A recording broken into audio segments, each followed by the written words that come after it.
Hi, everybody. This is Claire Wallace with Becker's Healthcare. Thank you for joining us for today's webinar, Make AI Your Competitive Advantage in Healthcare Identity Management, How Rhapsody EMPI with Autopilot Unlocks Efficiency, Accuracy, and Scale. Before we begin, I'll walk us through a few quick housekeeping instructions. First, we'll begin today's webinar with a presentation, and you'll have time at the end of the hour for a question and answer session. You can submit any questions you have throughout the webinar by typing them into the Q&A box you see on your screen. Today's session is being recorded and will be available after the event. You can use the same link you used to log into today's webinar to access the recording. If at any time you have issues with audio or visuals, try refreshing your browser. You can also submit any technical questions into the Q&A box, and we're here to help at any time. With that, I'm so pleased to introduce today's speakers, including Michelle Blackmer, Chief Marketing Officer at Rhapsody, Michael Frey, Chief Technology Officer at Rochester RHIO, Paul Werner, HIE Data Analyst at Rochester RHIO. Thank you, Michelle, Michael, and Paul for being here today. And I'll go ahead and turn the floor over to Michelle to get us started. Great, thank you, and hi everyone. As Claire mentioned, the three of us are excited to talk with you today, both about the solution that Rhapsody recently brought to market, and most importantly, how Rochester RHIO has taken advantage of it and the learnings that they've had from it. We're interested to share specifically so that other folks who might be in a similar situation can take advantage of a similar solution. So first, just a little bit to get us started about who Rhapsody is. Rhapsody is a healthcare data management solution. We are helping healthcare organizations of all types in the technology space, providers, HIE, public health, to share data. And uniquely, we have over 1,700 customers around the world and class recognition for over 16 years about the level of service that we provide. So we recognize that the work that you all are doing is very important, and we prioritize for our team making you all successful, and our customers acknowledge that. So you don't just have to take our word for it. And then we also appreciate how cybersecurity has increasingly become more challenging, and we do not compromise there. Our solutions are SOC 2 compliant and HITRUST certified to help you all ensure that you are safe and operating with confidence. Today, we're going to talk specifically about Master Person Index, and I know everyone's familiar with the Master Person Index in terms of thinking about it from a registration and billing perspective. But I love that we're talking to Rochester HIE today because HIEs are, by design, sharing data across so many different parts of the healthcare ecosystem, and really what so many of us are striving to do. And it brings a really relevant demand to the need for Master Person Index. And that's so that slow data, bad data, doesn't slow you down, doesn't sort of detract the stakeholders that you have in your organization who are counting on data. It needs to be accurate, and the Master Person Index is helping teams fix this, and especially within solutions that are being built or within organizations that are sharing data very widely, there's this need to link information about the same person, and that's where the Master Person Index plays a role. And I could talk to you about it all day, but I think the most important way for you to hear about it is through a customer with a real use case in the real world, which is what Rochester will talk about.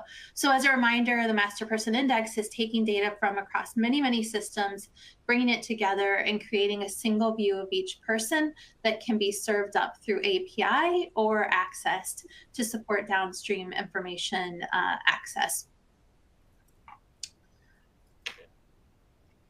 And we introduced recently AI-powered part of our solution added to the Master Person Index, and not to replace any team, but to supercharge them.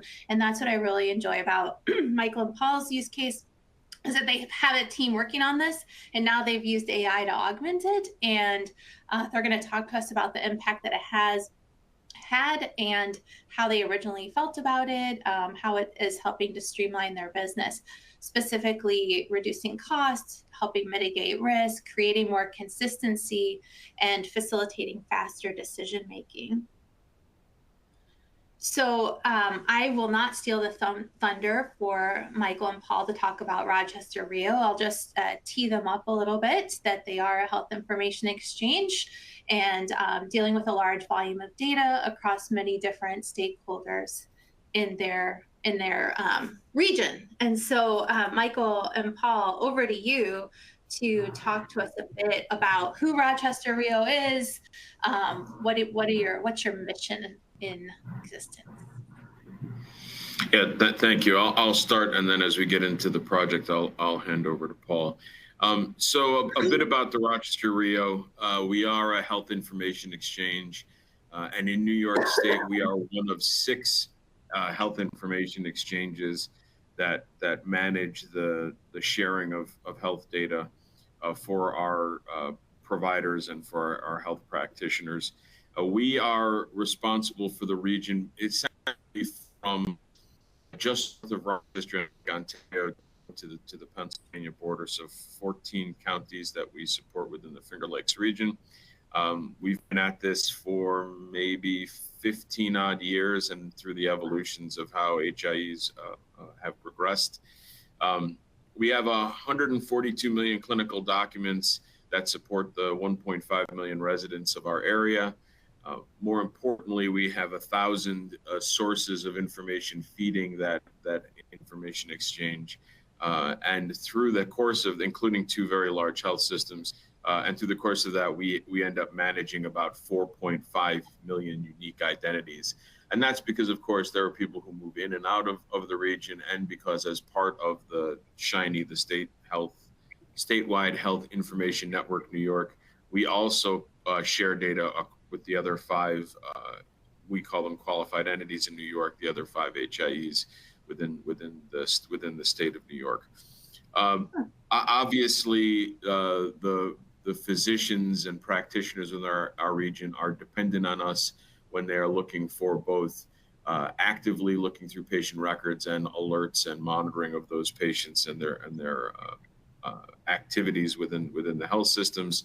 And to do that well, we need to make sure that the information they're being provided is related to the patient that they're being asked for, and thus the core need for the MPI. We can move on to the next slide.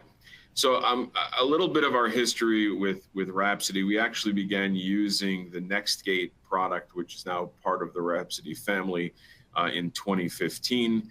As I just mentioned, that's the backbone of us being able to ensure that the right information is matched to the right patient as we present information across the ecosystem.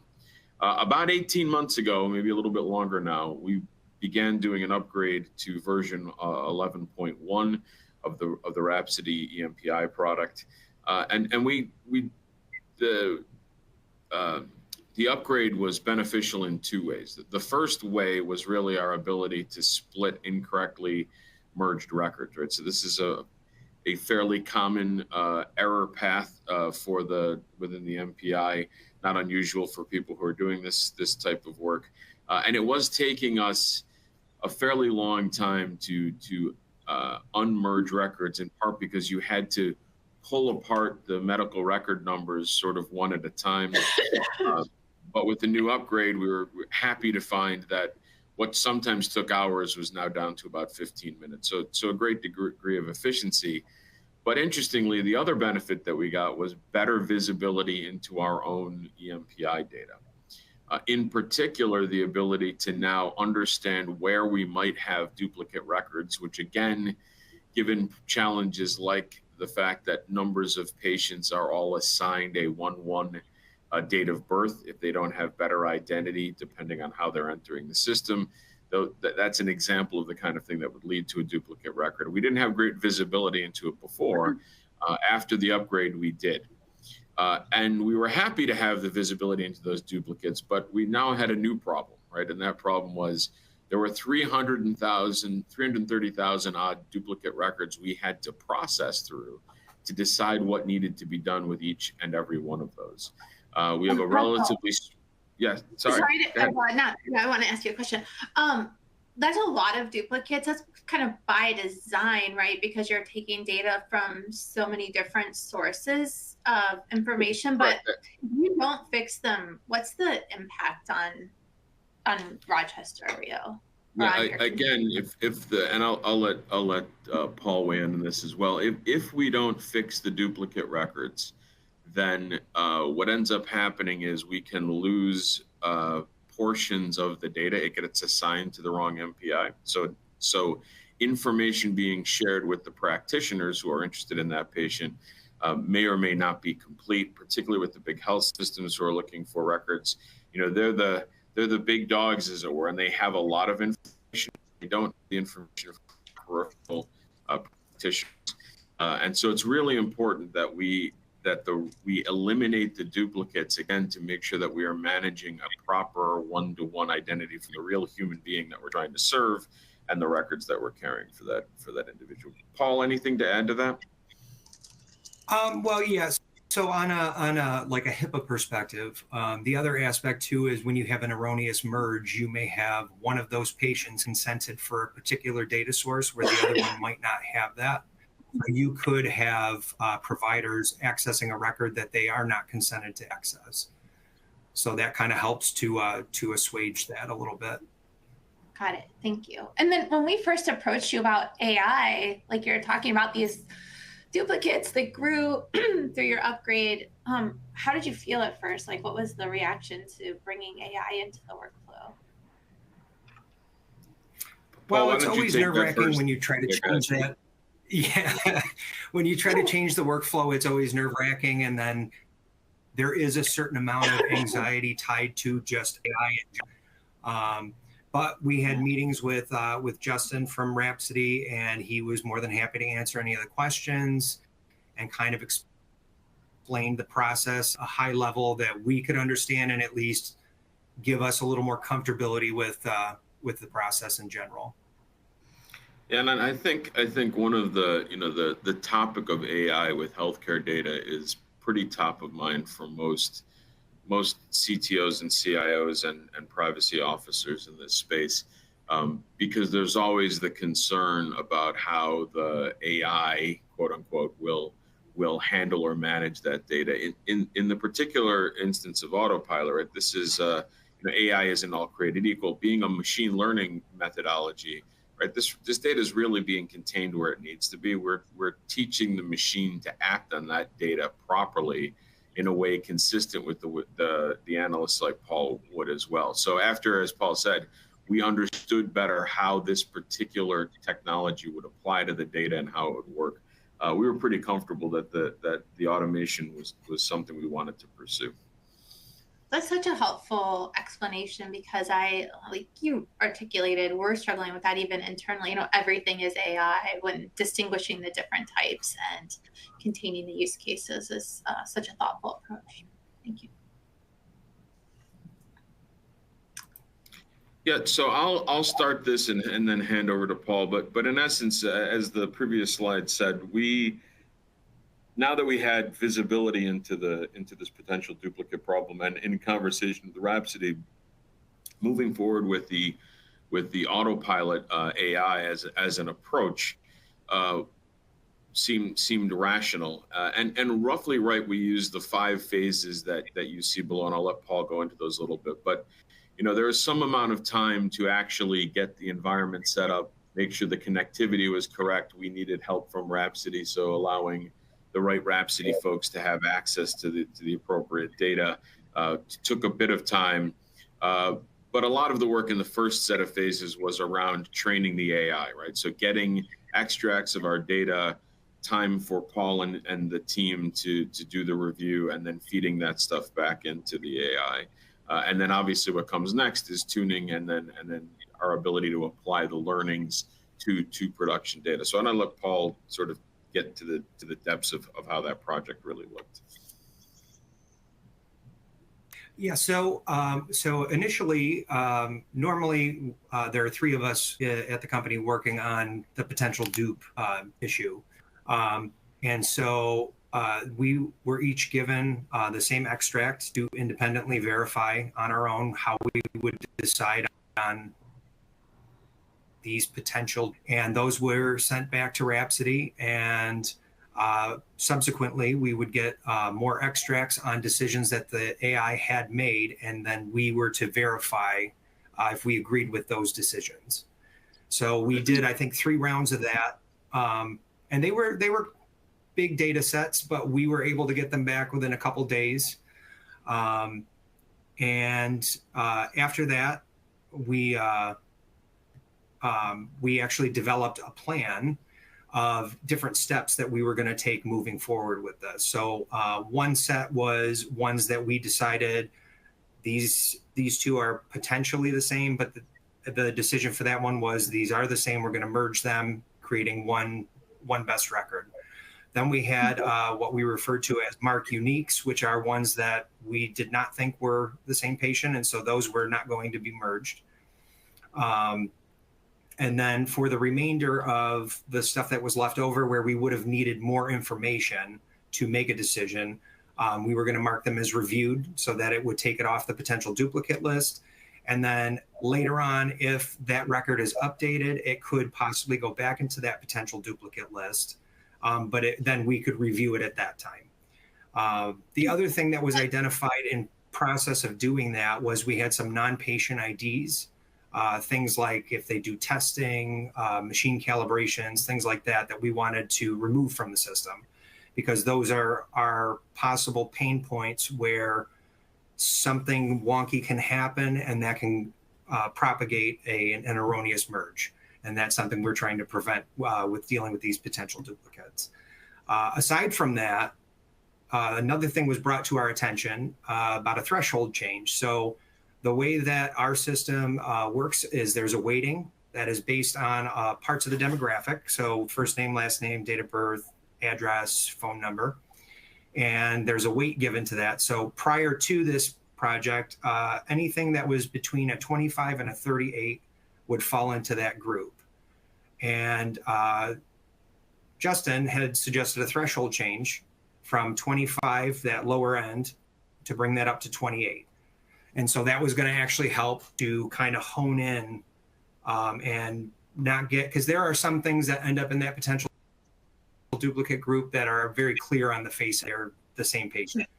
So it kind of helped us hone in and have less, I guess, erroneous records being put into that potential duplicate group. That was going to be my question. Like, so this is essentially how you trained the model. And yes. Did you find, did you uncover one of the hypotheses going into training the model is that even with a policy interpretation might vary across different people within the organization, and that when you train machine learning, you achieve a level of consistency of implementation of the policy that maybe you hadn't thought you had an issue before. But that's like one of the hypotheses. Did you see that at all as you were going through training, that maybe your team, was interpreting the policy differently, but the machine learning brought a level of consistency to it, or did that not play out?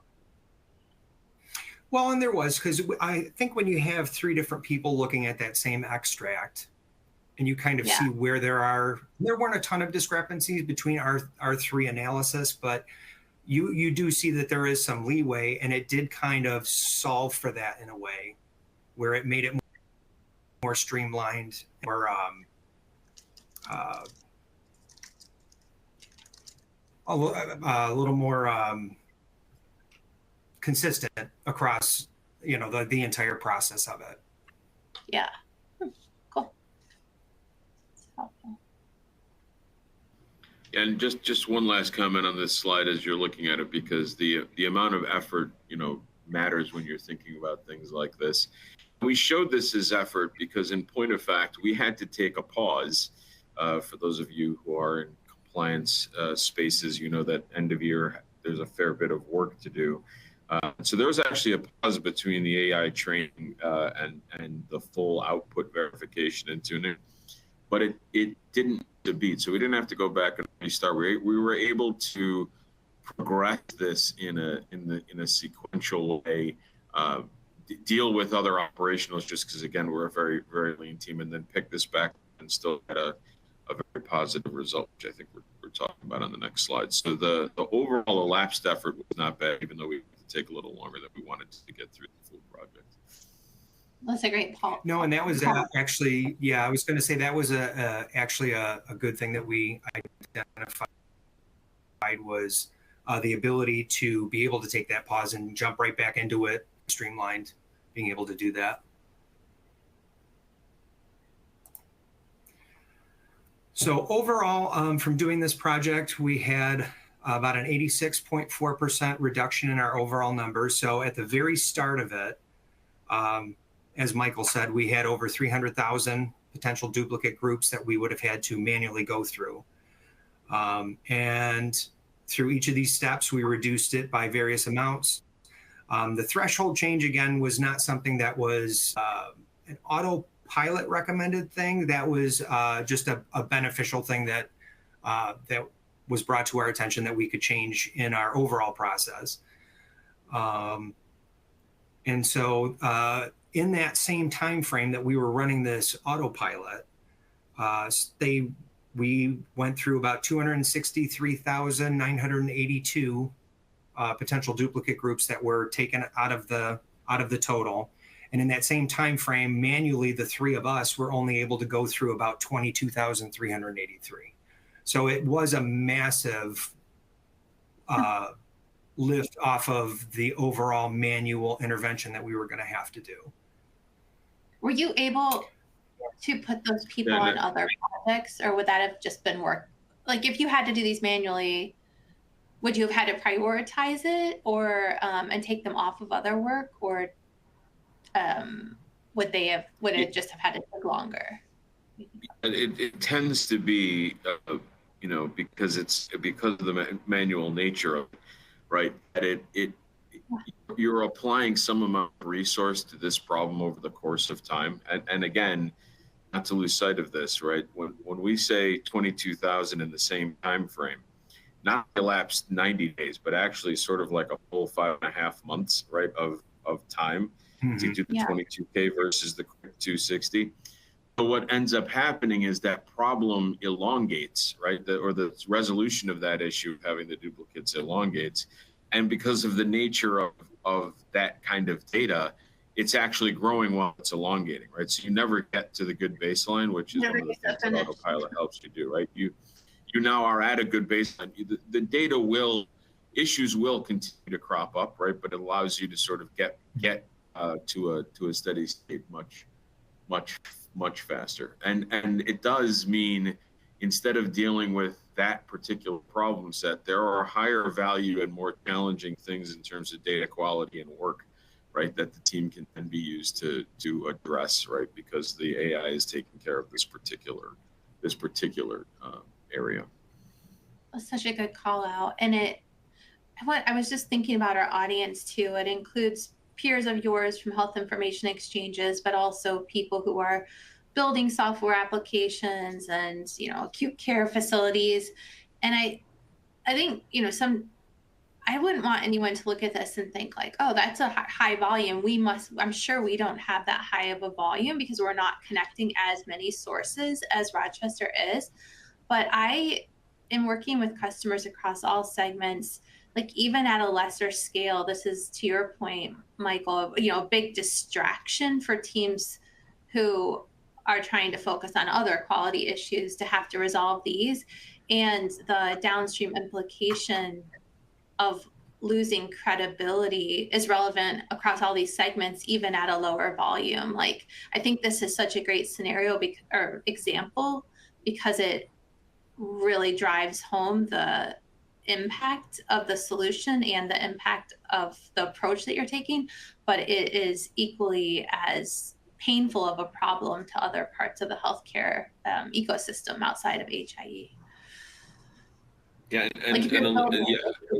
Go ahead. I do believe that I think that's a fair statement. I think the other thing I don't want to lose on this slide either is, we left the threshold change in here, even though it wasn't the Autopilot per se, and there was something to running a project instead of treating this as operational.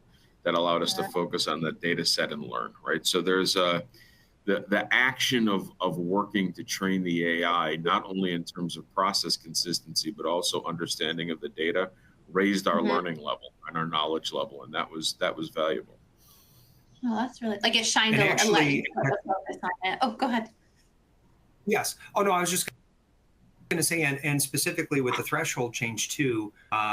Now moving forward, because we kind of split up our work process when we first were presented with this potential duplicate barrage, I guess I'll say. But we had two people that were working on kind of the legacy stuff that was from the past, and then we had somebody that was continuing to work on the day-to-day, just to kind of get it at both ends. And so in talking to the person who's doing the day-to-day, just that threshold change has reduced what they're seeing come in on a daily basis by like 10%, I think. So we're also getting less coming in. So it kind of moving forward is going to be, that particular change is going to be something that is going to help us in the long run. I think that I like the way you all are talking about that, with this conscious focus on the threshold, sort of like revisiting your decision that might have been made years ago.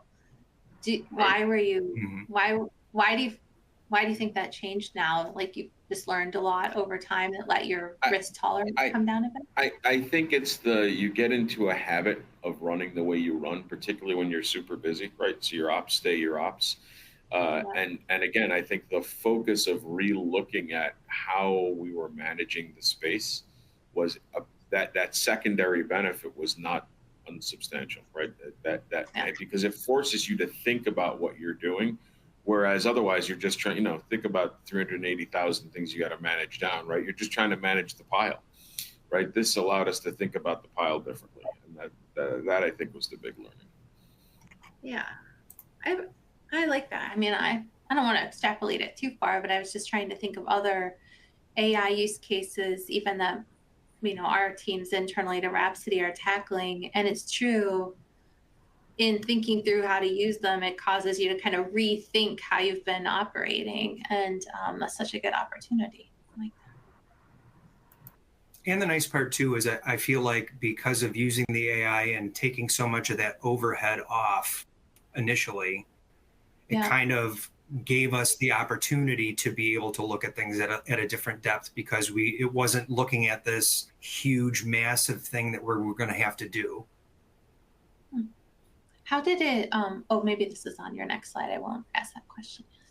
Yeah, that's very helpful. Yeah, so I mean, our conclusion is that I think the first thing is we did get a lot of support and guidance from Rhapsody, which made this relatively straightforward. We weren't diving into the AI pool alone, and that was pretty helpful. We just spent a lot of time on the second bullet, which is the activity of running the exercise provided value unto itself, but to look on a pilot and I think we're to the value we back effort to train and do definitely a good trough and again, for us, the increase in the quality and effectiveness of AI translates directly to the value that the participants will out of data they retrieve from the API. So it's a big deal for us. So we were pretty happy with this exercise. Michael, you're breaking up a bit. I don't know if there's anything that you can do about it, but it seemed like you were saying some really valuable things. Do you want to try to speak again?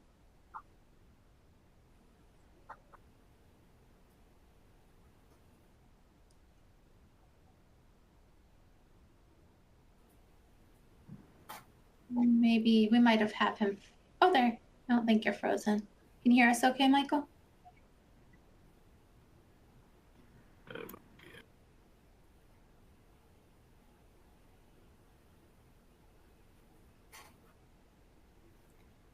Paul, maybe while Michael's working on that, I was going to ask you, how we talked about how that you were thinking about AI prior. How did your perception and the team's perception, where did it of AI after the project, where did it shift at all? Well, so I think, like I was saying before, I think a lot of times there's a lot of fear over AI because people are worried about a multitude of things with AI.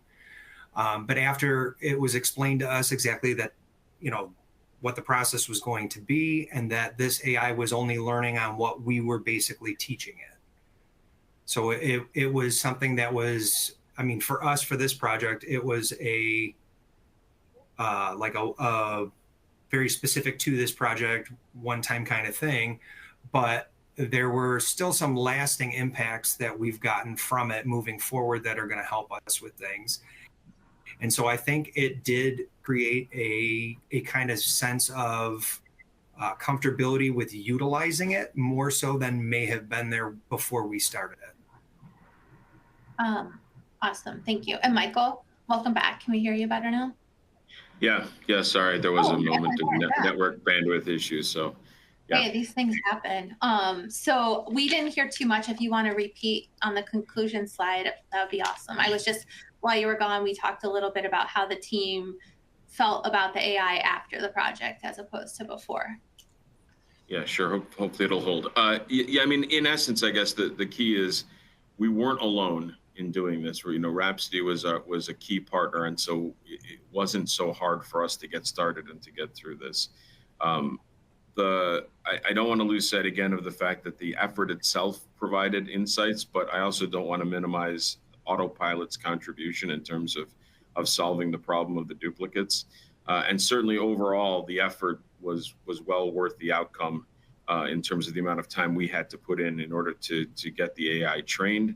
And you could see that in the ratio of what the AI was able to do once trained versus what we were able to do on our own. And then, obviously the most important thing here is that the quality of our data for our participants goes up, and we're providing a better service, and that's really the value ultimately. You can talk about efficiency, you can talk about other things, but really ultimately it's the data quality and the way we're serving the community that makes the difference. Excellent. Okay, well, I forgot to tell the audience we were going to field questions throughout. So I know I asked several questions, but I'd love to open it up, Claire, to the audience for any additional questions that people may have, either about the solution or about Rochester RHIO, the learnings from the project. Yes, thank you, Michelle, Michael, and Paul, for such a wonderful discussion today. I'm going to go ahead and begin today's Q&A. Audience, just a reminder, feel free to submit your questions via the Q&A box on your screen. And with that, I'm going to go ahead and kick us off here with our very first audience question. So someone would like to know, do customers have to handle implementation of the solution on their own, or does Rhapsody help to set it up? Yeah, well, I think that Paul and Michael did a really nice job articulating the partnership approach. And so Rhapsody deploys the solution, and it is a cloud-based solution that works alongside of or as a feature of the EMPI. And so we deployed it, and then the configuration of it is done in tight partnership with the customer. Yeah, and that did work really well, as I mentioned, sort of in conclusion. So that gave us confidence that we could actually get through the project itself. So it was very helpful. Great. Someone else would like to know, when Autopilot is deployed in a cloud environment, is it secure? Yeah, absolutely. So Rhapsody takes security very seriously, and our solutions are HITRUST certified and SOC Type 2 compliant, and also ISO certified. So that all of our cloud solutions operate in that way.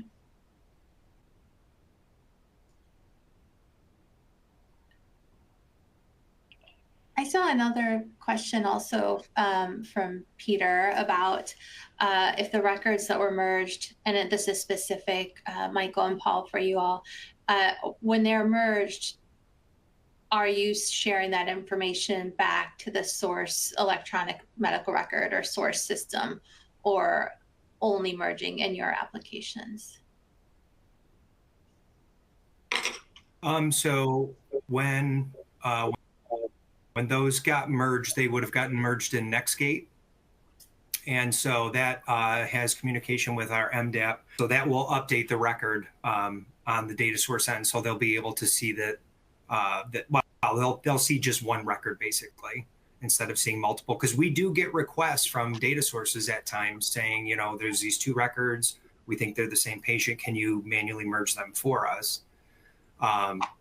So that, I didn't, I guess, think of that till now, but that actually will minimize some of those calls to some extent, just because it will already have been merged and we will already have dealt with that potential duplicate. Because anything that would have been in that potential duplicate group would be something that would possibly show up as a request from a data source to merge at some point. Awesome. And then, do you know if the other 5 HIEs in New York have adopted any type of AI solution yet for similar use case, or you're the trailblazers here? I'm not aware if the other 5 QEs are using an AI solution specifically for EMPI. I mean, folks are looking at other forms of AI for other types of efficiency. There are a fair number of manual processes in the work that an HIE does, and so there's other areas where that opportunity could arise. The challenge being, though, when you're doing it on your own, again, I think you have to sort of find your way through the forest. The nice thing here is that it's really an enhancement to the tools that we're already using. So, but I'm not sure what the other folks are doing around EMPI and AI.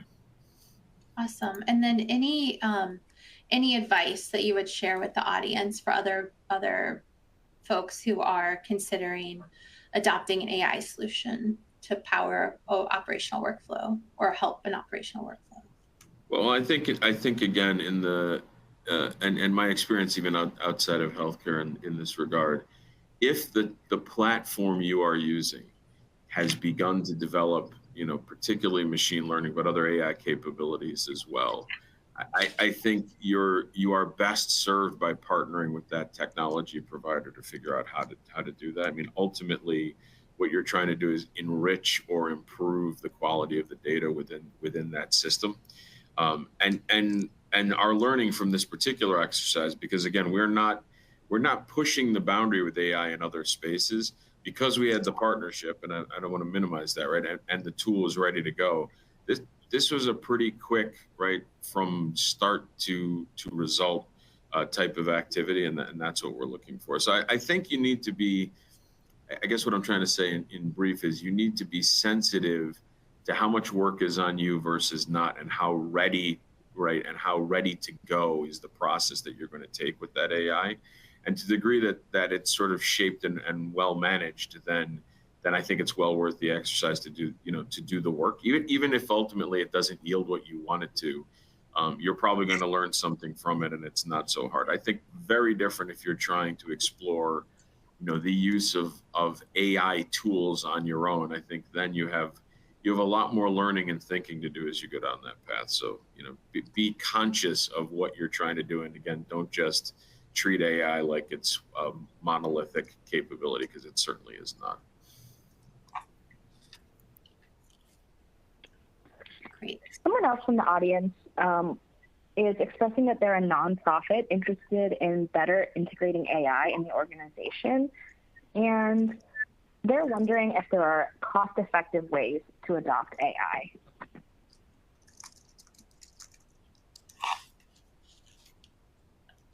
I'll take a first pass at that. Our approach, even on this solution with Rhapsody, has been to augment the existing solution in a cost-effective way, and then help customers apply less manual effort, which it offsets any cost that there is.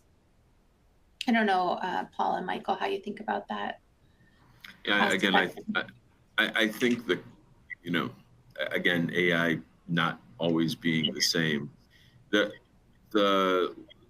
My experience has been leveraging AI capabilities with a partner you trust is usually, right, but your mileage will vary, fairly cost effective, because ultimately you're getting the economy of scale provided by that partner. And again, my emphasis on partners you trust, right? So, you have to think about that. There are open source and other mechanisms to take advantage of sort of broader AI capabilities. My sense is, though, this really comes down to your own scale, right? Do you have the technology depth and breadth of understanding to experiment and iterate with those tool sets and learn how to use them correctly?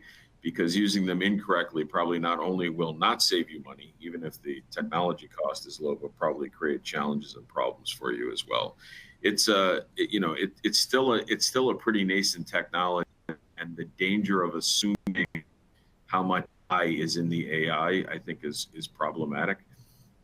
So if you're trying to get into it for the first time, I think this path that we used here is not a bad one, right? Using a partner.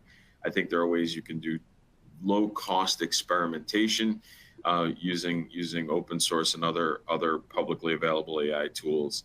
The one caution, and this has been coming up a lot again in the discussions we've had, is be careful when you're using tool sets where the activity of the AI is centralized, and so you're essentially sharing your data with the AI, because you really it's really very difficult to know where that data is actually flowing and going, right? So if you're in the healthcare space, you probably want complete control of that data using AI tool sets you or your partners are managing for you within your own cloud or data centers.